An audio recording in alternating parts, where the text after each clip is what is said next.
Good evening, नमस्कार। कैसे हैं आप सब लोग? बढ़िया। तो भैया हमने पिछली 2 क्लासों में ट्रिग्नोमेट्री के बारे में थोड़ा बहुत जाना है। पहली क्लास अपनी थोड़ी बेसिक्स को लेके थी और कल मैंने इंटरचेंज पढ़ाया परपेंडिकुलर और बेस के रिगार्डिंग। दोनों के बीच में कब इंटरचेंज होगा तो मैंने बताया कि जब एंगल को चेंज करते हैं तो उसके सामने वाली भुजा क्या हो जाती है? लंब। तो उसकी वजह से परपेंडिकुलर और बेस क्या हो जाता है? बदल जाता है। तो शुरू के 2 मिनट हम पिछली क्लासों को रिवाइज करने में लगाते हैं, जिसमें मैंने आपको पहली क्लास में ये 6 के 6 रेशियो के बारे में बताया था कि ट्रायंगल की साइड्स में इनका मान क्या होगा। सबसे पहला था अपना क्या? Sine theta. साइन थीटा बराबर परपेंडिकुलर अपॉन हाइपोटेन्यूज। P4 अपना परपेंडिकुलर है, परपेंडिकुलर। परपेंडिकुलर को हिंदी में लंब कहते हैं। और कोण के सामने वाली भुजा, किसी भी त्रिभुज में कोण के सामने वाली भुजा, अगर त्रिभुज के इस ए को कोण मान लिया जाए तो इसके सामने वाली भुजा क्या कहलाएगी? आपकी लंब। 90 डिग्री के सामने वाली भुजा क्या कहलाएगी? कर्ण। और जो तीसरी भुजा बचेगी वो क्या कहलाएगी? आपकी आधार। ठीक है। जो कोण के सामने वाली भुजा होगी वो क्या कहलाएगी? लंब। 90 डिग्री के सामने वाली भुजा क्या कहलाएगी? कर्ण। और जो तीसरी भुजा बचेगी वो क्या कहलाएगी? आधार। कर्ण को इंग्लिश में देखो, जहाँ H लिखा हुआ है उसका मतलब है हाइपोटेन्यूज, हाइपोटेन्यूज। और इसका मतलब हिंदी में होता है क्या? आपका कर्ण। जहाँ B लिखा हुआ है, B का मतलब है आपका बेस, बेस का मतलब हो गया आधार। ठीक।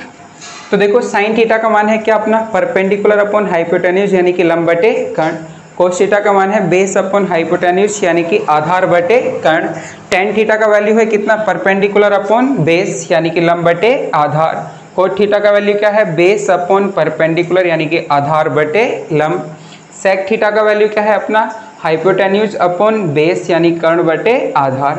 कोसेक थीटा बराबर क्या है? हाइपोटेन्यूज अपॉन परपेंडिकुलर यानी कि कर्ण बटे लंब। ये मैं इसलिए बता रहा हूँ दोबारा से सारी चीज़ें कि कुछ बच्चों की शिकायतें थी कि सर इसमें पी क्या होता है, एच क्या होता है। तो हमारे हिंदी मीडियम के बालक हैं, मैं ये जो भी वीडियो हम बना रहे हैं वो हिंदी मीडियम और इंग्लिश मीडियम दोनों के लिए बना रहे हैं, इसीलिए मैं सवाल सारा इंग्लिश में लिखता हूँ और उसको हिंदी में आपको बताता भी हूँ। और आप सभी से गुजारिश है कि ये जो भी आपको पढ़ाया जा रहा है बेसिक से एडवांस तक है, तो आप इसके प्रॉपर नोट्स बनाएं। जो भी 10th वाले बच्चे हैं उनसे तो गुजारिश है कि वो इसके प्रॉपर नोट्स बनाएं, इससे बहुत ज़्यादा हेल्प मिलेगी। यही चीज़ें सब आपको किताबों में पढ़नी है, यही चीज़ें ट्यूशन में जाके पढ़नी है और इससे आपका रिवीजन बहुत बढ़िया होगा। अगर आप कहीं ट्यूशन पढ़ भी रहे हैं उससे कोई परेशानी नहीं है, आप इसको रिवाइज कर सकते हैं घर बैठ के। जैसे ट्यूशन हो गई, उसके बाद में अगर कोई चीज़ नहीं समझ में आ रही तो इन वीडियो के माध्यमों से आपको वो चीज़ें बिल्कुल क्लियर हो सकती हैं। तो देखो भैया, ये साइन थीटा पी क्या है आपका? परपेंडिकुलर। परपेंडिकुलर को क्या कहते हैं? लंब। एच का मतलब क्या हो गया? हाइपोटेन्यूज। हाइपोटेन्यूज का मतलब क्या हो गया? कर्ण। बी क्या है आपका? बेस यानी कि आधार। अब ये तीनों साइडें त्रिभुज में पहचाननी आनी बहुत जरूरी है। जब तक इन तीनों साइडों को त्रिभुज में नहीं पहचानेंगे तब तक नहीं पता चलेगा कि किसका वैल्यू है और किसका वैल्यू नहीं है। तो मैंने बताया कि किसी भी त्रिभुज में कोण के सामने वाली भुजा क्या कहलाएगी? आपकी लंब। 90 डिग्री के कोण के सामने वाली भुजा क्या कहलाएगी? कर्ण।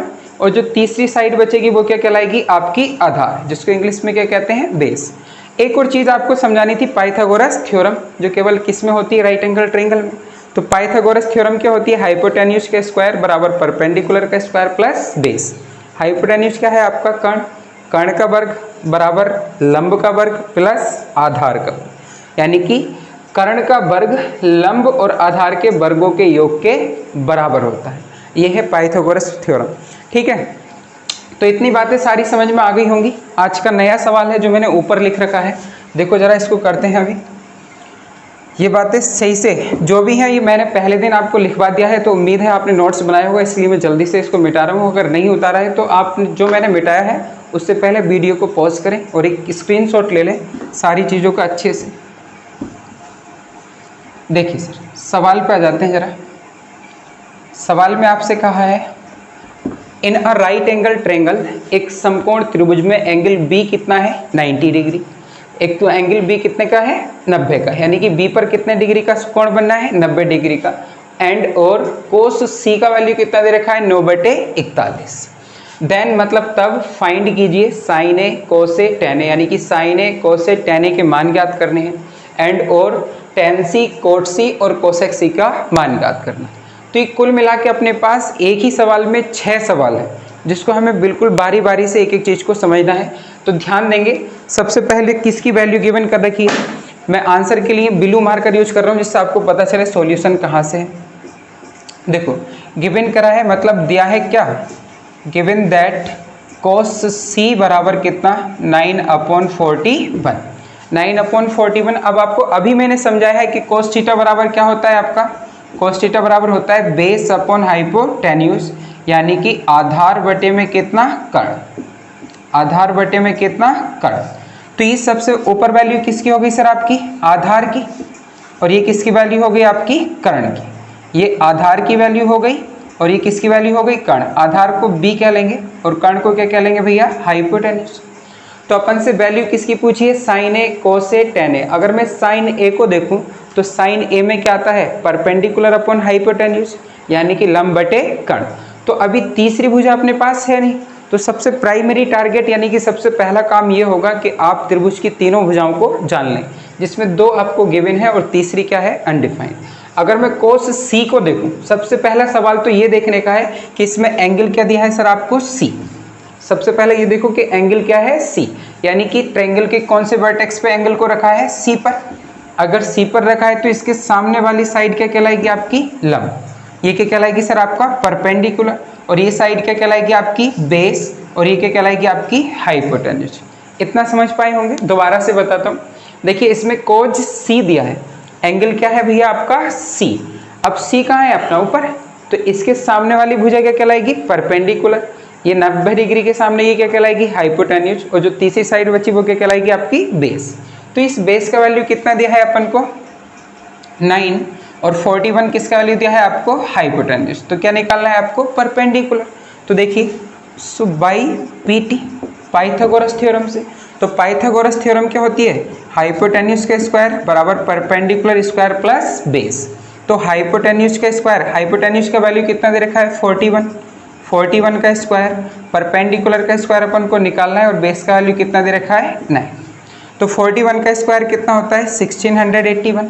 कैसे निकालेंगे, देखो 41 का पावर 2 है, तो 41 का गुणा किससे करेंगे, 41 से। जब करोगे तो इतना आ जाएगा 1681 बराबर परपेंडिकुलर का स्क्वायर प्लस 9 का वर्ग कितना हो गया 81।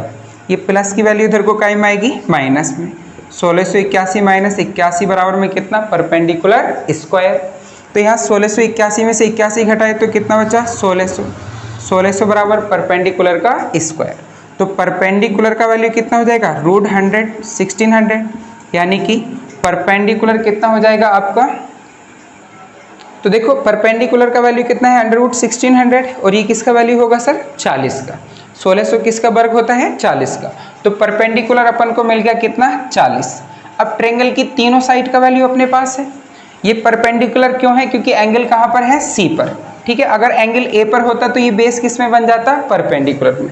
इतना शायद आपको समझ में आया होगा कैसे हमने परपेंडिकुलर की वैल्यू निकाली।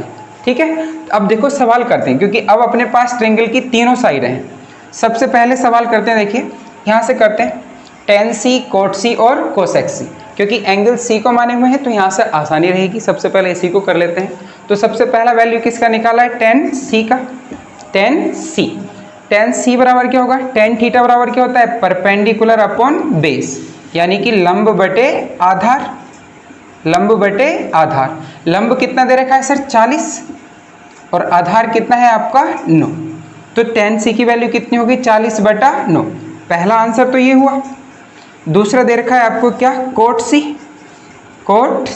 तो cot c बराबर क्या होता है, बेस अपॉन परपेंडिकुलर, यानी कि आधार बटे में कितना लंब, आधार बटे में कितना लंब। आधार कितना है अपना 9, और 40 क्या है आपका लंब। तो cot c का वैल्यू कितना हो गया 9/40। तीसरा सवाल क्या पूछा है अपन से, cosec c। क्या पूछा है सर आपसे, cosec c। तो cosec c क्या होगा, हाइपोटेन्यूज अपॉन परपेंडिकुलर, यानी कि कर्ण बटे में कितना लंब, कर्ण बटे में कितना लंब। कर्ण का वैल्यू क्या है भैया 41, कर्ण का वैल्यू क्या है 41, और लंब का वैल्यू क्या है 40, लंब का वैल्यू क्या है 40।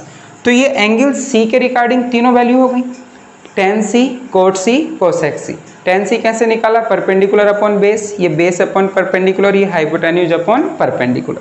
देखो इसके आगे अभी अपने 3 सवाल और बचे। एक क्या है अपना साइन ए, कोस ए और टेन ए। अब एंगल किस पे गया, ए पर, एंगल किस पर गया, ए पर।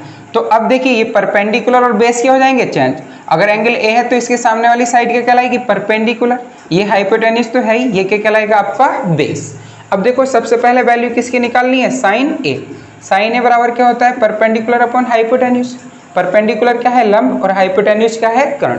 तो लंब की वैल्यू क्या है सर आपकी 9, और कर्ण की वैल्यू क्या है 41। ये साइन ए का मान हो गया। दूसरा निकालना है क्या आपको, कोस ए। कोस ए बराबर क्या होता है, बेस अपॉन हाइपोटेन्यूज। बेस क्या है 40 और हाइपोटेन्यूज कितना है सर आपका 41। ठीक है। तीसरा क्या निकालना है आपको, टेन ए। टेन ए बराबर में कितना होगा सर आपका, परपेंडिकुलर अपॉन में कितना, बेस। परपेंडिकुलर क्या हो गया आपका 9 और बेस कितना हो गया आपका 40। तो ये 6 के 6 सवाल हमने करे। उम्मीद है आप लोगों को अच्छा लगा होगा। कैसा लगा कमेंट करके ज़रूर बताएं, और चैनल पर अगर नए हैं तो सब्सक्राइब करें, लाइक करें, फॉलो करें। Thank you.